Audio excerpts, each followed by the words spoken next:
Legal, Papo Café e Fotografia mais uma vez. Estamos de volta. E como sempre, né, interessantíssimo.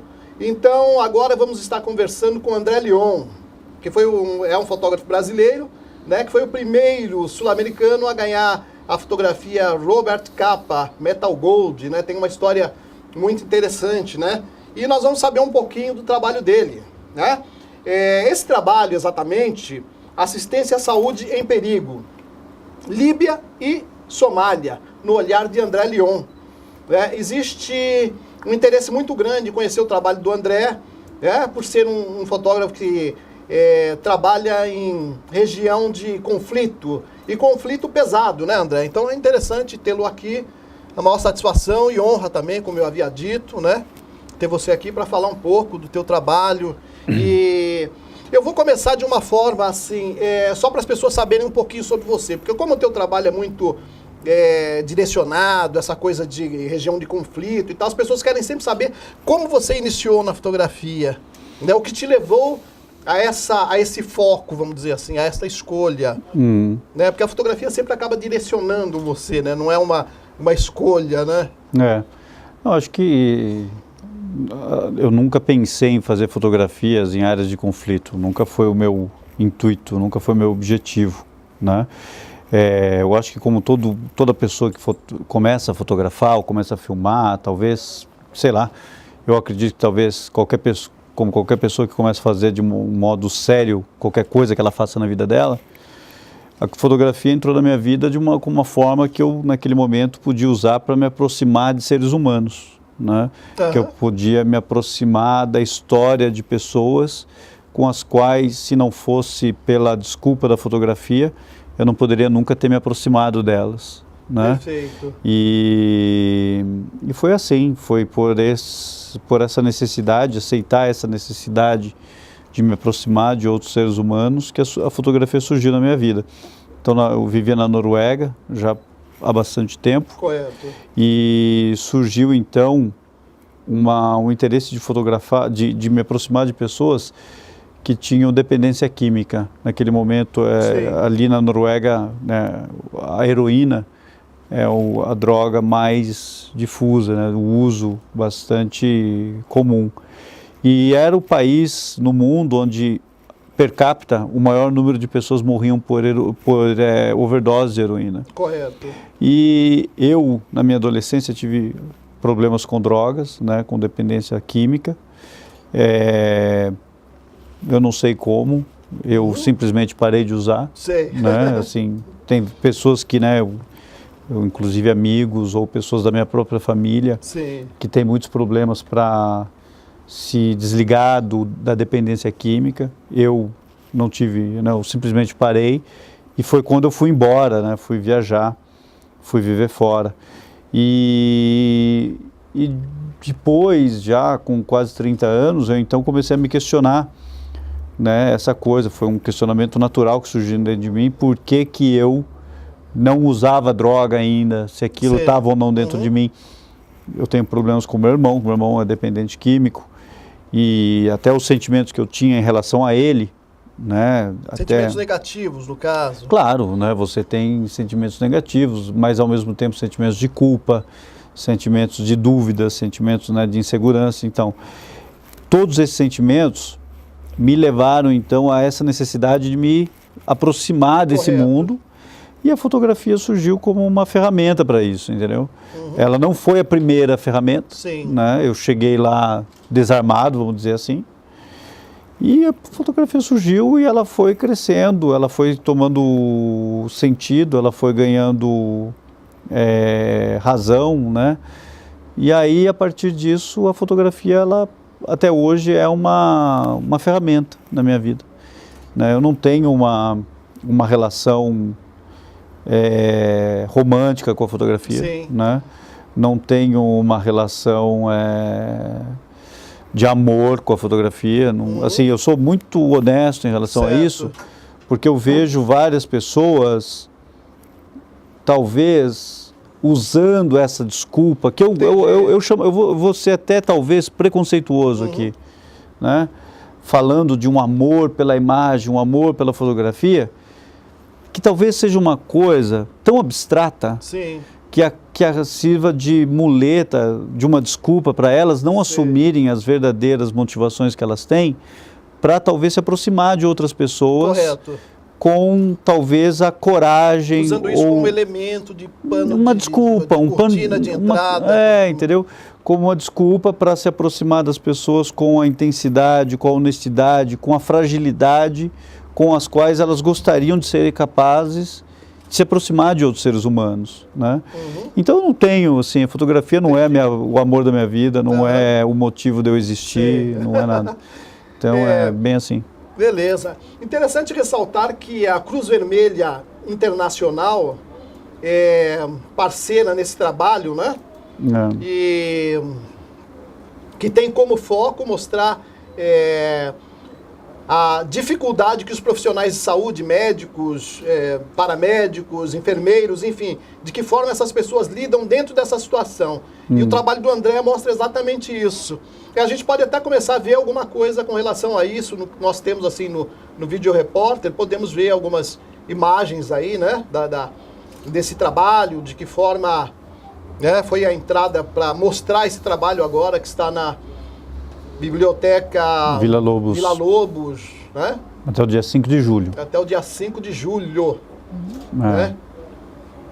Essas imagens que nós temos, assim, foi assim uma chegada da situação de mostra, né? Essa mostra ela surgiu em 2011.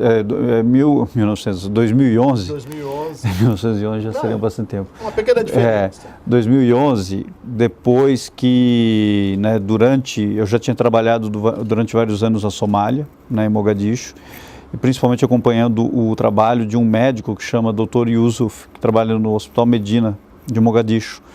E em 2011, durante a guerra na Líbia, eu vi que vários hospitais, médicos... Pode soltar mais algumas imagens enquanto ele fala, não tem ambulâncias, né? Eles foram atacados, médicos sequestrados, mortos, torturados, né? E então eu entrei em contato com o Comitê Internacional da Cruz Vermelha, com alguns contatos que eu tinha lá, para falar assim, olha, eu estou vendo isso acontecendo. E nos jornais, né, nas revistas, nos noticiários, o problema político ele é tão grande que ele acaba cobrindo o destino dessas pessoas, que são indivíduos que estão sofrendo por causa disso, e indivíduos importantíssimos dentro desse problema, que eles podem contribuir para que a guerra de uma forma acabe, né? Ou que acabe com sequelas menores do que elas criam, né? E aí surgiu essa ideia. Essa mostra nós já fizemos em vários lugares, e aqui no Brasil fizemos em Brasília o ano passado, e agora em São Paulo. Né? Convido as pessoas para ir lá. De suma importância. E o fato de você estar presente na abertura da mostra também é bastante interessante, porque assim como você está falando, está dizendo para as pessoas, olha, foi isso, está fazendo uma explanação do que é a atuação dentro desse movimento, eu acho interessantíssimo, cara. Até pelo resultado, pelo produto final, que são fotografias realmente chocantes, né, que estão aqui, né, aqui pela curadora da mostra, né? Annalisa D'Angelo. Que ela dá, assim, a palavra correta, é um soco no estômago. Realmente, quando você vê essas imagens, muitas ali são muito fortes, né? São imagens bastante duras, né? Eu acredito na fotografia que ela não é... a minha intenção não é chocar, eu nunca quero chocar nada. Mas a minha fotografia, eu considero que ela tenha uma honestidade visual, né, dos fatos muito real, né? Aquilo ali para mim são momentos verdadeiros, são para mim não, aquilo são momentos que aconteceram, pessoas que inevitavelmente já não existem mais, seja porque elas morreram, né? A vida delas foi interrompida de forma violenta, né? Ou porque os sonhos delas também foram interrompidos de forma violenta, pela violência que estava acontecendo naquele momento, naquele lugar, com aquela sociedade, fruto de problemas que vinham, né, fervendo já há muitos anos. Então, a minha fotografia é isso. Eu não faço... E hoje é um movimento que é um tipo de fotografia já praticamente que já não existe mais, né? Mesmo na fotografia de conflitos. Uhum. Por exemplo, hoje, se você vê a tendência, né? Por exemplo, o World Press Photo desse Exatamente. ano, né? 2015, foi uma foto de um grande fotógrafo, né? Um fotógrafo dinamarquês, muito amigo meu, Mads Nielsen, que ganhou falando sobre homofobia na Rússia, né? Que é um tema importantíssimo. Né? Eu acredito como um tema importantíssimo, homofobia na Rússia. Só que a foto escolhida pelos jurados, né? Ela não expressa homofobia. Ela, assim, se for uma foto, né, se a pessoa vê aquela foto, ela vai poder ver até uma questão... mais lírica. Lírica. Pode ver uma coisa mais lírica. Né? Duas pessoas até demonstrando amor uma para a outra. Correto. Então, eu acredito que o assunto foi correto, né? Mas a foto, ela expressa uma coisa que não é o que está acontecendo ali. Exatamente. Entendeu? Então, ainda que Mads Nielsen ele tenha fotografado, dentro do ensaio dele, existiam fotos que mostravam exatamente o problema. Mais fortes, vamos dizer assim. Fotos que mostravam o problema de homofobia. Né? Certo. Então, os jurados terem escolhido, terem se ainda mantido a responsabilidade de premiar, né, de dar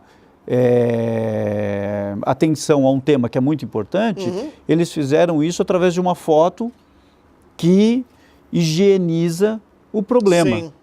Né?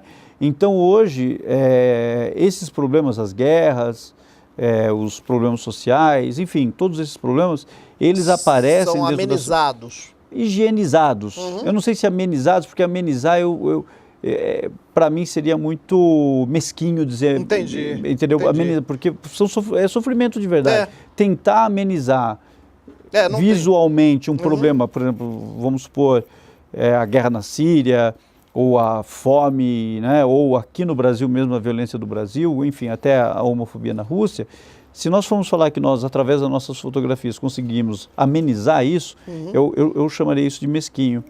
Mas eu digo higienizado. Sim. Sabe, que, por exemplo, na hora que nos chega até aqui, já é uma ferida... Praticamente, a gente fotografa a ferida com um band-aid. Sim. Você entendeu? Tá. Então, assim, a gente está deixando de fotografar, está deixando, ou fotografando, mas tendo menos espaço para mostrar os problemas, as ações, as atitudes, as ideologias que causam esses sofrimentos, né? Então, esse é um movimento hoje na fotografia, no fotojornalismo, principalmente dos editores, que, na minha opinião, é muito prejudicial. Legal. E a minha fotografia, eu já nem... Entendeu? Ela é muito direta. Perfeito. Então, por isso que, né, enfim, na mostra, ela é isso. Vamos fazer o seguinte, vamos ali tomar um café e voltamos já já. Rapidez. Vamos lá nesse café?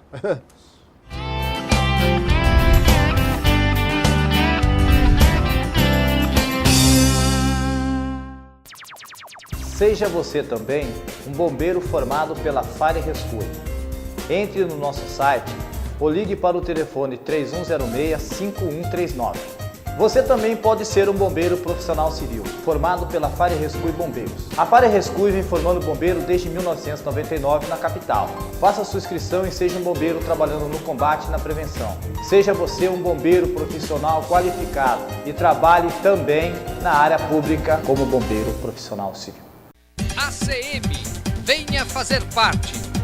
Fortalecer pessoas, famílias e comunidades.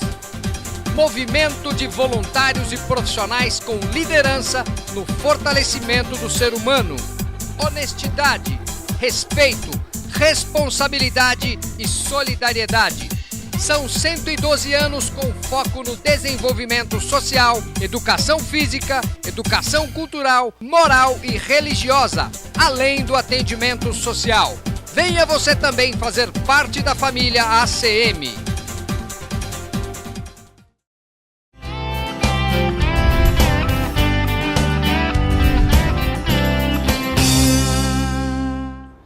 Legal, mais uma vez, Papo Café Fotografia, retornando aqui com o André Lyon, que está falando um pouco da sua experiência nos campos de conflitos, sobretudo Somália e Líbia, né? A postura dos profissionais, documentando a postura dos profissionais de saúde. Então pode soltar mais algumas imagens aí do vídeo repórter, né? E nós vamos aqui comentando em cima. Então, André, você estava dizendo com relação à forma com que a mídia está, né, mostrando essas imagens. Isso me faz lembrar um pouco, um dos caras assim nos primórdios da fotografia, que tinham dois profissionais, um chamado Roger Fenton e um outro chamado Matthew Brad, que ambos fotografavam a Guerra Civil Americana, mas um fotografava extremamente lírica, bem liricamente, e o outro era bem mais violento, no sentido que ele mostrava os soldados mortos, decepados, né?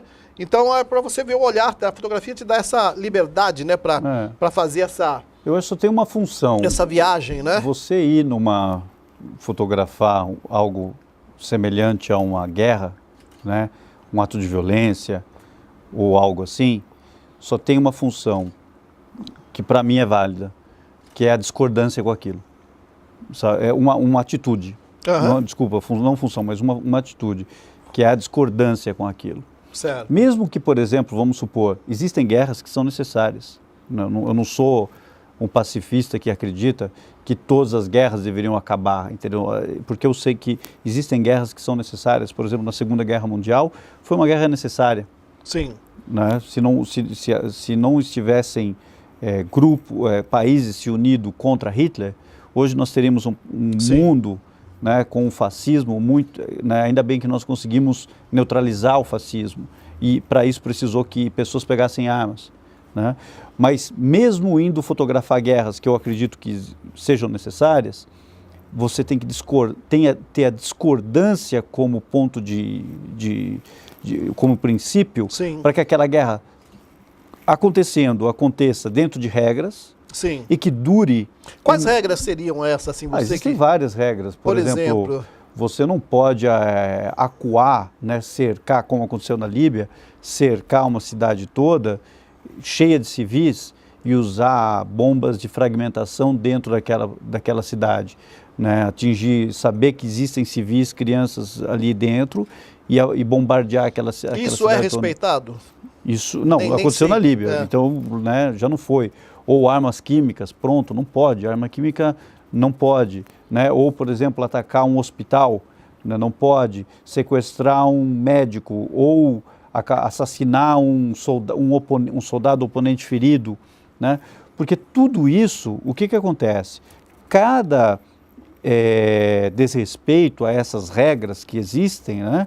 Elas causam sequelas que vão aumentar ou até talvez impossibilitar que a guerra ela cicatrize, sabe? Que os problemas que causaram a guerra, eles cicatrizem, né? Correto. Então, quanto mais desrespeito à guerra houver, quanto mais monstruosa a guerra for, menos ou mais tempo a guerra vai precisar, né, para cicatrizar, para as pessoas, né? Por exemplo, você vê o caso da Somália hoje, já tem 25 anos de guerra. Então, e a perspectiva de uma melhora, assim, consistente, ela ainda não está à vista. Então, né? Pode soltar mais os vídeos, pode ir soltando os vídeos. Esse é complicado. Então, eu acho que para o fotógrafo, quando ele assume a responsabilidade de ir até lá, ele está assumindo imediatamente uma posição, né, fundamentalmente contra a guerra, ainda que ele seja consciente de que essa guerra, por esse momento, é necessária. Né? Então, hoje, se houver uma aliança contra o Estado Islâmico, obviamente que eu não gostaria que estivesse existindo aquela guerra, né? Mas eu sei que hoje, para que o Estado Islâmico deixe de existir, só através de uma coalizão militar. Entendi. Então, né? Então, para o fotógrafo, eu acho que é importante isso. E aí, quando ele tem essa consciência, ou ele tem essa postura, eu acredito que a imagem, ela vai vir honesta. Correto. Né? Ela vai nascer honesta.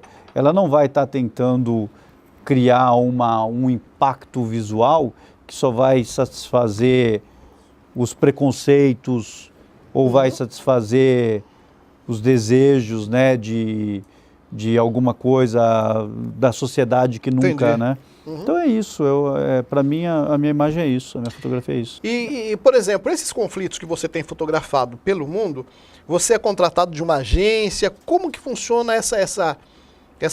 Sou contratado, eu só vou sempre, assim, você tem que trabalhar por alguém. Sim. Hoje, ir para áreas de conflito, simplesmente porque a pessoa pode ir, é praticamente um ato de extrema irresponsabilidade. Porque, primeiro, os jornais já não vão mais publicar essas fotos. Sim. Né? Segundo, quando você chega num lugar, por exemplo, num terremoto ou num lugar de conflito, Sim. tudo é muito escasso. Né? A segurança é escassa, o alimento é escasso, tudo é escasso, Sim. o espaço é escasso. Então, toda vez que aquela pessoa está ali dentro, ela também está consumindo das coisas que aquelas pessoas têm muito pouco para aquilo. Sim. E aquelas pessoas, elas acreditam veemente que você está ali e que você é capaz de colocar os problemas delas na visão do mundo. E não é verdade que a gente hoje consegue isso. Né? Muitas vezes as pessoas vão lá, começam a fotografar para colocar isso no Facebook, entendeu? Que não cria realmente um movimento importante para que esses problemas sejam combatidos. Então, hoje eu acho que o ser humano, assim, a nossa sociedade contemporânea, nós vivemos uma síndrome, né, do protagonismo. Sim. Onde, se nós não estivermos protagonizando algo, nós não estamos sendo ninguém, né? E para sermos algo, as pessoas são capazes até de arriscar a própria vida delas de formas Sim. extremas. Então, seja, por exemplo, hoje o cara pode pegar por exemplo, essa câmerazinha GoPro. Sim. Não é estranho que o slogan dele seja Be a Hero, seja um herói, né? Então o cara aqui na marginal do Tietê, assim, ele coloca uma GoPro no capacete dele e ele vai a 200 por hora entre dois carros, arriscando a vida dele, a vida dos outros, o patrimônio dele, Sim. o patrimônio dos outros, só para ser um herói. E algumas pessoas do YouTube vão ver aquela pessoa realmente como um herói, ainda que aquela pessoa seja um assassino, né? Ele vira uma referência. Uma referência, né? Então hoje, por exemplo, se uma pessoa sem nenhum preparo, sem nenhum porquê, sem nenhuma consequência, né? Ele vai para a Síria e coloca uma GoPro no peito dele e filma o tanto que ele está quase morrendo, entendeu? Sem que aquilo, na verdade, fale sobre os problemas, as razões, enfim, né? Contextualize aquilo, ele vira referência porque ele é herói, entendeu? Ele esteve lá, né? Passa Então, a ser aquela... isso é responsabilidade. Isso é uma responsabilidade tremenda, né? Porque a pessoa ela só está sendo um produto dessa síndrome do protagonismo. Ou seja, ele tá aproveitando de uma situação para se Ele promover. está sendo produto ele poderia estar fazendo qualquer outra coisa, ele poderia estar, entendeu? Tipo, tomando Red Bull para ganhar asas, entendeu? Entendi. Ele poderia estar, sabe, eu acho que não é isso, né? Assim, o fotojornalismo, né? Ele, antes de tudo, eu acho que o termo fotojornalismo explica mal o que o termo realmente é. Deveria ser jornalismo fotográfico. Eu prefiro, ao invés de fotojornalismo, eu prefiro jornalismo fotográfico, que antes de tudo tem que ser jornalismo. Você tem que ter essa visão, né? Antes de fotografia tem que ser jornalismo, né? Que eu digo que na fotografia a estética, né, ela é fundamento. Né? A fotografia ela tem que ter estética, mas no fotojornalismo o conteúdo ele é a essência do fotojornalismo. Porque se não houver conteúdo, não existe fotojornalismo. Correto. Né? Então eu acredito no jornalismo fotográfico, onde a pessoa use a fotografia para contextualizar coisas. Então, e hoje, cada dia mais, né, a gente vê ilustração. Né? Então você vê fotógrafos hoje que usam, né, as fotos são super pitorescas. Photoshop ele possibilita isso muito. Esses aplicativos de telefone, eles né, já é É praticamente um bolo de saquinho. Você colocou ali, despejou, já sai pronto, né?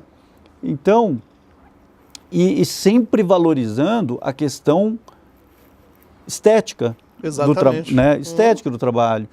Então, para mim isso, entendeu? É raso, é pejorativo, enfim, é ruim, entendeu? Legal. É ruim. Eu tenho uma posição bastante clara em relação a isso. E não é conservador, entendeu? Não estou sendo conservador no sentido de que, eu blá, blá, blá. Não, não é isso. Eu acho que assim, a gente tem que o quê? Eu digo assim, que a fotografia digital, ela tirou o direito, né, fundamental que qualquer ser humano tinha de não saber fotografar. Sei. Sabe? Entendi. Então, assim, nós não temos hoje direito de não saber mais fotografar. Então, por exemplo, vamos supor, antes, num aniversário, né, do meu filho de 5 anos de idade, se eu chegasse para minha avó, falava, vó, com uma máquina aquela, né, Pentax, vó, tira foto para mim, a avó ia falar assim, olha, eu não sei fotografar.